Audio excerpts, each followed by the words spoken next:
to this special edition of the Bookweaver's Quill. We're so excited to have a guest today, Fred Apgar. This is going to be a an extended version of one of the episodes that we did in the past about feeling safe, feeling unsafe. And we're so excited to have Fred, who has written a book called Return to the War on the Plaine de Jar. And it is a memoir about his time as an air intelligence officer during the Second Indochina War. So we're very excited to have him here to share his excerpt. And welcome, Fred. Well, thank you very much, Stephanie. I appreciate the invitation and this opportunity, and to see Anna Maria again. Last time I saw her was on the book launch. So Yes. hello Yep. to Anna Marie, and it's an honor to meet Jackie for the first time. So Nice. Yes, happy to very be nice. here. Looking forward to a great conversation. Great. Yeah. So before we begin, can you tell us a little bit about yourself and your journey as a writer? Well, I never intended to be a writer or an author, although writing started in college. I took a creative writing course from a professor, and it was just something that came easily to me. And then my course, grad course of life happened. Life happened, and I found myself just keeping journals, trips I would take, adventures I would have, visits I would make. I would just write them up. Um, so it was only natural that following my year, well, actually 5 years of service in the Air Force, that I wrote about those experiences that I had. Um, in 2007, there were a couple of events in my life that prompted me to write a journal. It was a journal about my life, uh, my ancestry, and then growing up in a small town in upstate New York, and my school adventures, and so on and so forth. And in 2007, a couple of events in my life prompted me to write a journal about my life. And interestingly, I started with chapter 9, which were the military years. Um, Fast forward several years after that, a mutual friend of Stephanie, as well as I guess you folks know her as well, Carol Anderman Harkavy. Carol and I went to high school together, and I shared some of my experiences in writing on Facebook, and Carol. And it was really at Carol's urging that, she said, geez, why don't you got a story there, and why don't you share it and publish it? I have this wonderful publisher and editor, Stephanie.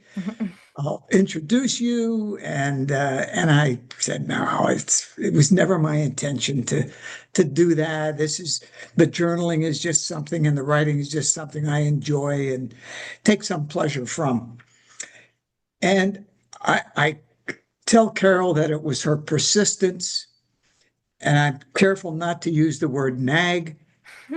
And but she Wow. finally won over, and I contacted Stephanie because most of what's in that book, Return to the War on the Plaine de Jars, had already been written um, years before I had the opportunity to meet Stephanie and have the great experience of working with her on the book. So I don't know. I never set out to do it, but it was the urging of a dear friend, Carol. Um, and it's sort of by accident, I guess, authored by accident. So it's been a wonderful experience, and I can't thank Stephanie enough for her expertise, her good judgment, her suggestions, and really the book is a product of Stephanie Milan. So Oh, I appreciate that. Thank you. I do have a So quick question. Is it plain de jar? What, how do you say that? Because I said it wrong. Is it's it plain de French. jar? It's plain de jar. Plain de jar. Okay. In Southeast Asia and still in my life, it's the PDJ, Mm-hmm. The Mhm. the PDJ. plain, and it's an um, what it means is the plain of jars, plain of jars, I should say. And on the cover of the book, there is a photograph. It's a wonderful photograph that Stephanie did. I don't know how she did it, but it's a photo on a photo. It's difficult to Mhm. see on the screen there, but it's she's really got a photo beneath the photo. But those are funeral jars that really archaeologists don't know exactly who the people were, but they date from 500 BC. Mm. Um, and they're huge. They're huge. And there are several locations in northern Laos where these jars are located. And it's even today, it's a big tourist attraction. Oh. And I'd always heard about the Plain of Jars, the PDJ. So Mhm. I finally got to visit on the ground Good. instead of flying over. Hmm. Mhm. So All right. Well, how about if you're okay with it, Fred, reading the passage that you selected for today, which is from, I had it, I think, marked. I think it's chapter, it's page 129. I know that. yeah, it's I chapter went to 18. So, chapter 18. yeah. Um, yeah, and when you had listed the different topics that you were going to pursue in these podcasts, Steph, feeling unsafe was something that, just popped right out to me. Mhm. Mhm. But thank you for this opportunity. So this is from chapter 18, I guess. Um, the officers' club was a convenient location for breakfast on mornings after a flight. Still on an adrenaline high, it wasn't unusual to stop at the bar for another beer or two. Usually a dozen or more aircrewmen were at the bar, still in their flight suits. We fed the jukebox with quarters and played over and over what became an anthem for us. It was a song by Blood, Sweat, and Tears titled And When I Die. The song summed up our feelings regarding what we thought was our reality. And that reality was we wouldn't survive the Second Indochina War. We wouldn't come home alive. To cope with the dangerous missions upon which we embarked, we exhibited a casual disregard and denial of the risks involved. Fears were mostly kept below our level of consciousness. Each of us developed our own means of managing the fear and anxiety we all experienced. Some engaged in self destructive behavior and sought peace through the haze of alcohol and drugs, while others depended upon their religion. A few went native and moved in with a tilak, which means darling or lover, establishing a family life while on their remote assignment. I chose to compartmentalize my life. While on duty, I immersed myself in all things regarding ground and air operations in barrel roll. I pored over the daily and weekly intelligence summaries and the after action reports for both barrel roll and Steel Tiger. I volunteered for extra flights and reported early for ground duty.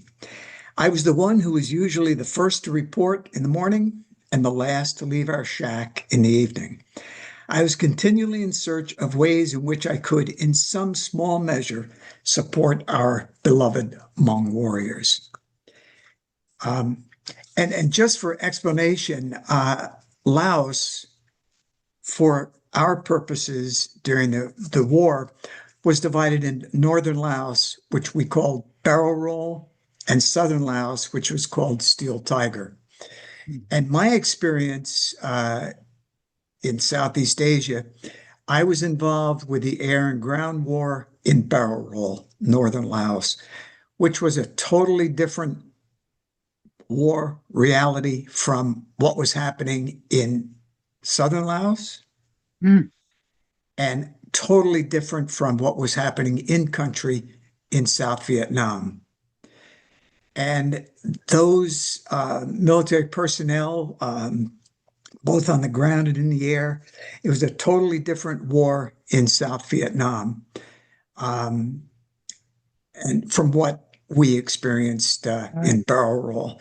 And those men and women, they were subjected to a much more dangerous environment and conditions than what we experienced in northern Laos. Not that we weren't, I mean, we were in a hostile environment and there were threats continually.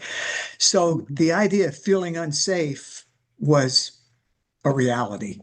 I mean, and it, never really left you. And I can't imagine. I knew that I know what I experienced, but I can't imagine what those those poor soldiers, Marines, and Army on the ground in South Vietnam experienced.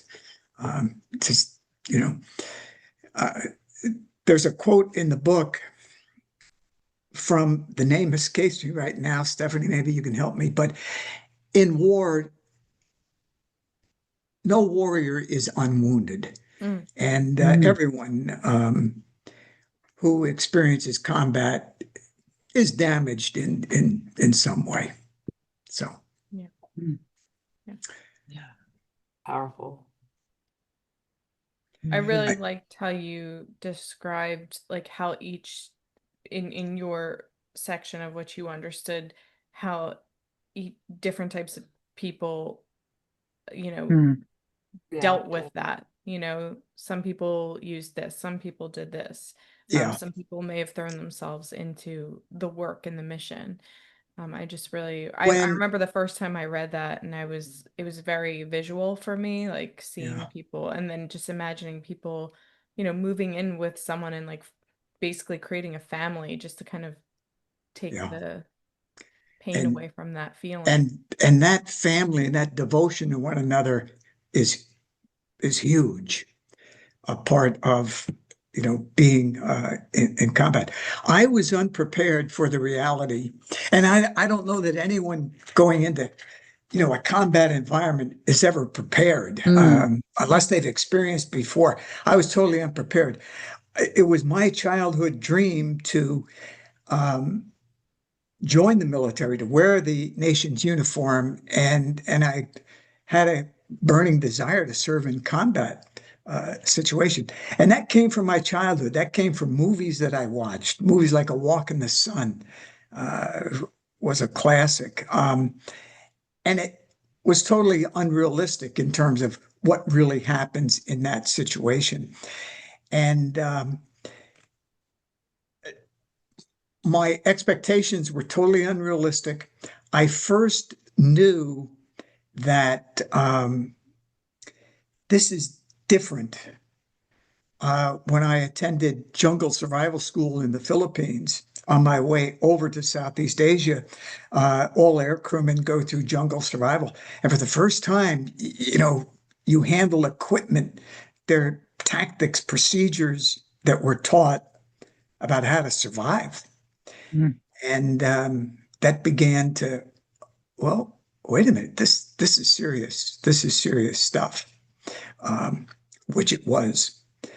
Um, Before I even flew, as I began my orientation into the squadron, and it was an airborne command post. In other words, we flew in a C-130 and we controlled the air war in northern Laos.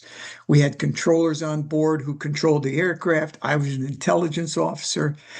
And so I was dealing with targets and resources on the ground and supporting our beloved Hmong. And that's another story as to this so-called secret army that was on the ground. So that that was my job was to support them and then deal with the aircraft, strike aircraft with targets. Um, but even before that first flight, as I'm learning my duties,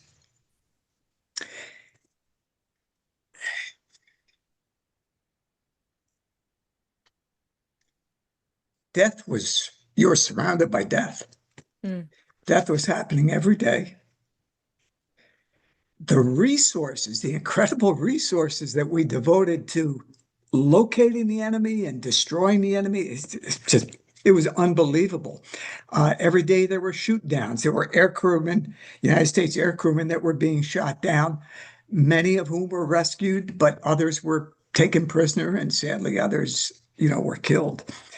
Um, and it was just kind of matter of fact, like the way we dealt with BDA, bomb damage assessment. And well, this bombing strike ended up with X number enemy killed or friendly encounters.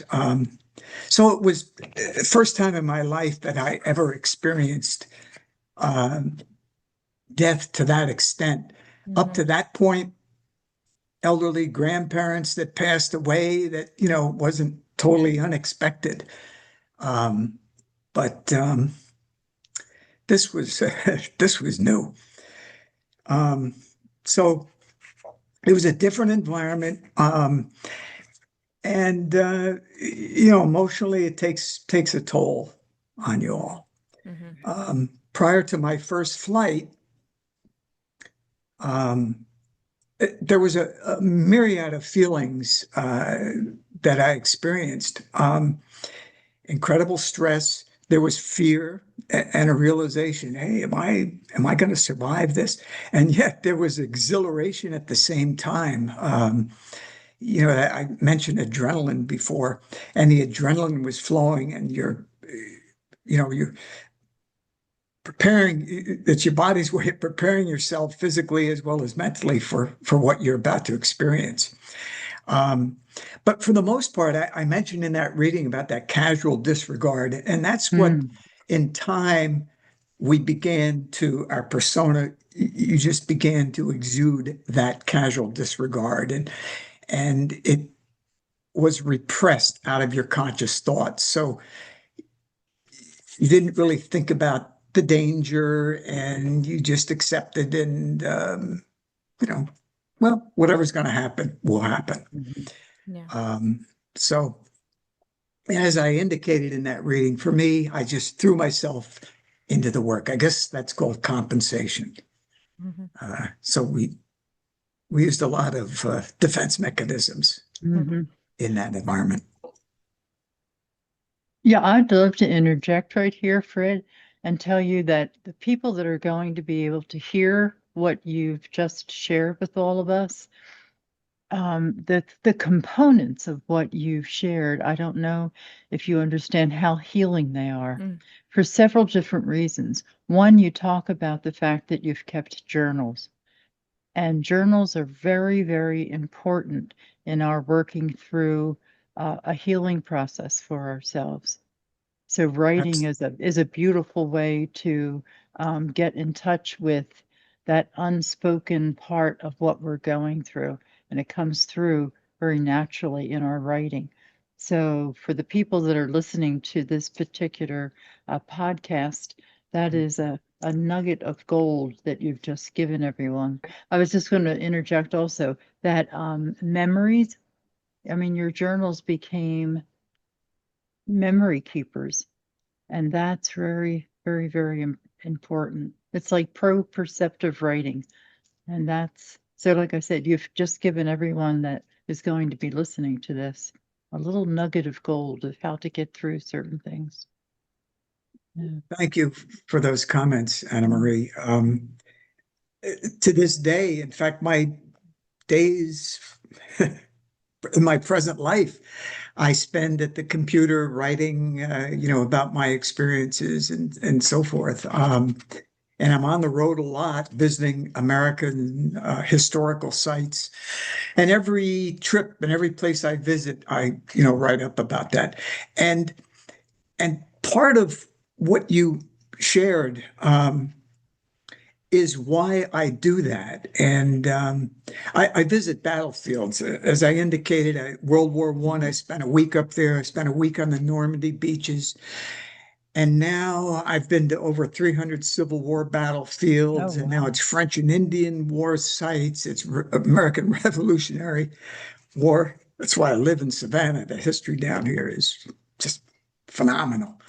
Um, but it's to, honor the memory of those men and women who, we share a bond, a Mm-hmm. common bond, even though centuries may separate us, but there's a bond, and Yeah, so very I much so. appreciate that. And um,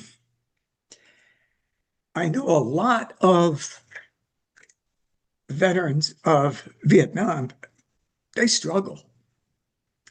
And so, if in some small way this, the podcast and the book can, help someone view life a little differently, that's a blessing for It which is. I'm just Mm. humbled.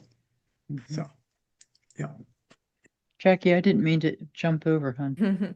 That's fine. My question was basically answered, but I could rephrase and maybe get a little bit deeper with it. I was going to ask, like, how you feel when you go back to these moments and when you're writing them out, if they're therapeutic or if sometimes they're difficult, or how you deal with that as a writer and wanting to portray these difficult ideas to the world.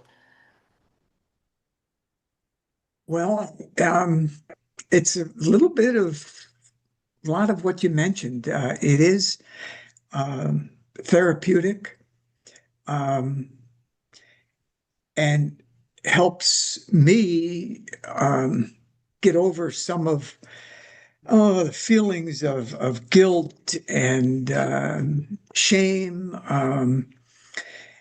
And so it helps in that regard. It helped me recapture my identity.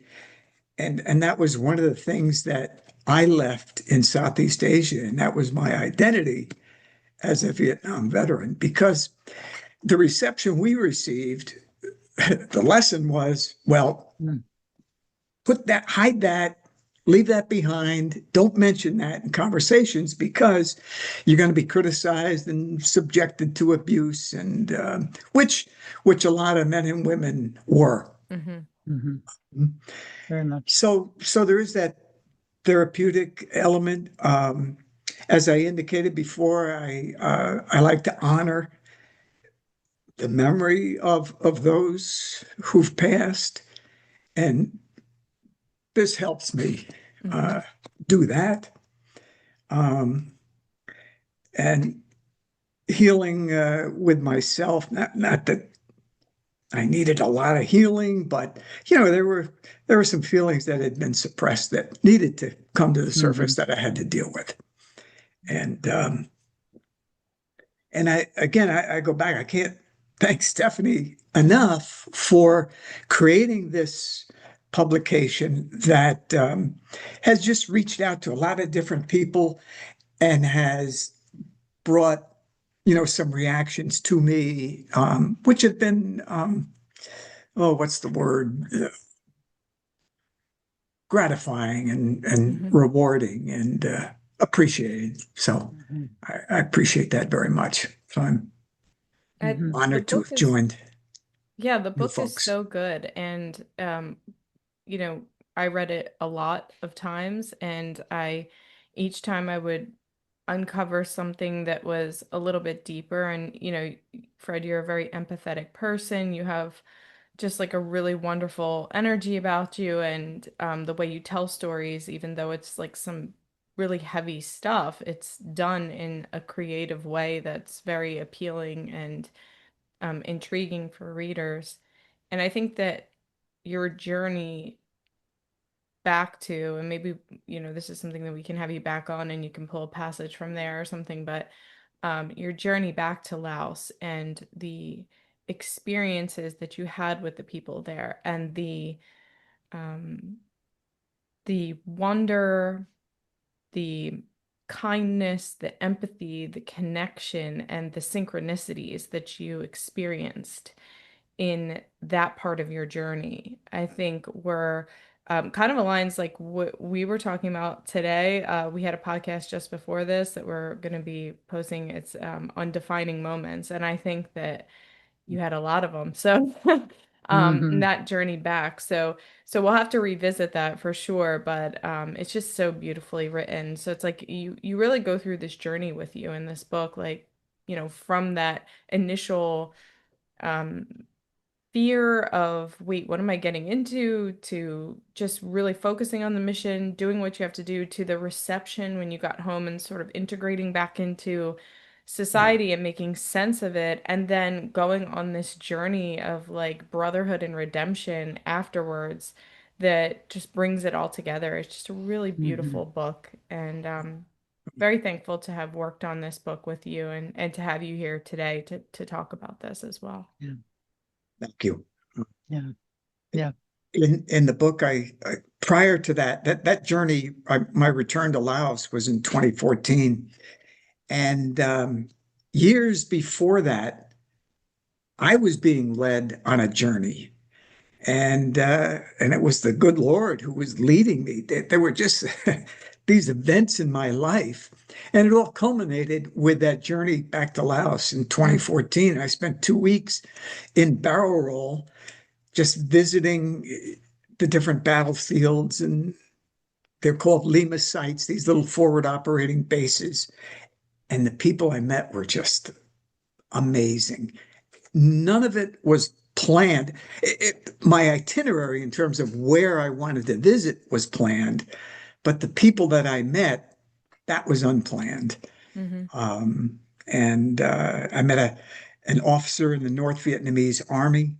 I met a soldier who fought for the Pathet Lao. That was the communist guerrillas in Mm. Laos. And then I met two men who had fought with the so-called secret army. They were Hmong, and they fought with us. And and when I told them they knew our call sign, and it was the emotions that when they realized we were back. Right. And then the victims of the war, the civilians who were injured, lost family. It was just wonderful. And I just want to add, maybe for Anna Marie and Jackie, just a month prior to my departure, and I don't know if I have this directly. I have the quote somewhere. I attended a new church, and Philippians 3:13 verse was read to me, and I'm sort of paraphrasing, but I know this, that I will forget the past and only look to the future. And incredibly, the victims of the war that I spoke with, and there were half a dozen, one woman lost her mother and five siblings. Mm. Some men were physically injured, they were wearing prosthetic legs. At any rate, almost to a person, and these are Buddhists, almost to a person, they quoted that scripture. Hmm. Oh, No, They wow. we did. don't. We don't have anger towards the United States. We thank you for being here to fight for our freedom, but that's the past. We only look to our family and what's going to happen in the future. It was incredible. It So, Hmm. was and incredible. that's where the forgiveness and the redemption and the brotherhood were gifts from total strangers. None of it was planned. It was just meeting people literally on the street. Hmm. Hmm. So That's beautiful. Hmm. wonderful. It was a good trip, Hmm. Yeah. wonderful trip. So I appreciate having had the opportunity to tell that story, and I have you to thank, Stephanie, for that. Mm. So It's been an thank you. honor. Thank you. Yeah, Hmm. very much so. Very much so. Well, thank you, Fred, for joining us today, and for talking a little bit about your book. And as I said, we'll have to have you back on for another Oh, yes. No, another yes. topic. Hmm. But yeah, I think, anybody else have anything to say? I think it was just, we appreciate everyone who tunes into this too. Please share your stories if you have your stories that you want to share. Exactly. And check out our Feeling Unsafe video, which I'm going to link after this one. And don't Okay. forget to subscribe. and like. Well, thanks again, Stephanie. Always a pleasure to see you and speak with you. And again, I can't thank you enough for your wonderful service. And Anna Marie, seeing you again, and Jackie for the first time. Congratulations on your successes and your books that you've published, and wish you continued success. And again, thank you all very much. This is most enjoyable. I appreciate Oh, it. you're welcome. So much. Thank you. Okay.